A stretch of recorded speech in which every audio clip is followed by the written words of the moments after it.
नर्मदा जन्मोत्सव पर हम सभी ने अपने अपने स्तर पर मां नर्मदा के प्रति अपनी आस्था प्रकट करते हुए उनका पूजन किया, हवन किया और भंडारे का आयोजन भी किया।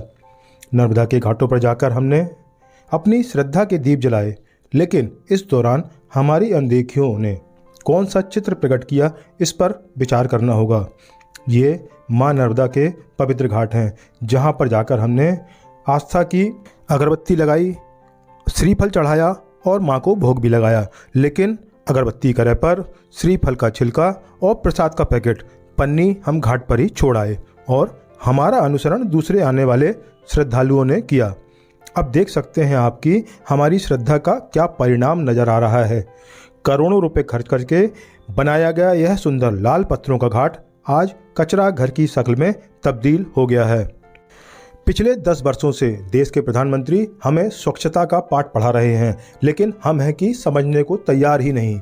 नर्मदा जन्मोत्सव को लेकर व्यापक तैयारियां नर्मदा भक्तों ने की और प्रशासन ने भी की, लेकिन इस कचरे के लिए कोई योजना नहीं बनाई गई।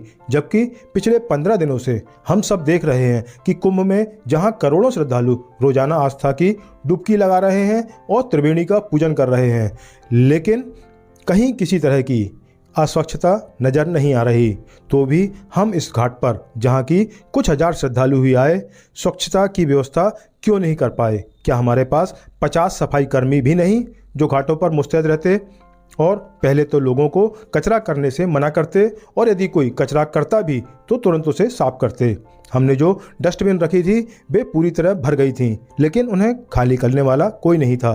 क्या हम नर्मदा समितियों के वॉलंटियर नहीं लगा सकते थे जो स्वच्छता में हमारी मदद करते? कहने का आशय यह है कि हम सब कुछ कर सकते थे, लेकिन हमने विचार ही नहीं किया।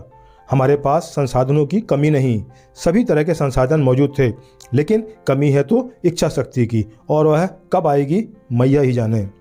आपने जन्मोत्सव मनाया और तटों को गंदा कर दिया। यह कैसी भक्ति! जरा कल्पना करें, आपको जन्म देने वाली माँ का आप जन्मदिन मना रहे हैं और उनके सामने ही जाकर जन्मोत्सव में शामिल सामग्री का कचरा रखने की हिम्मत क्या आप कर पाएंगे? नहीं ना। तो फिर हमारी जीवनदायिनी मां नर्मदा के सामने ऐसा व्यवहार क्यों? इस तरह की श्रद्धा भक्ति से बचने की आवश्यकता है। समझदार बनिए और आस्था एवं समर्पण का भाव समझिए। मां श्री नर्मदे हर।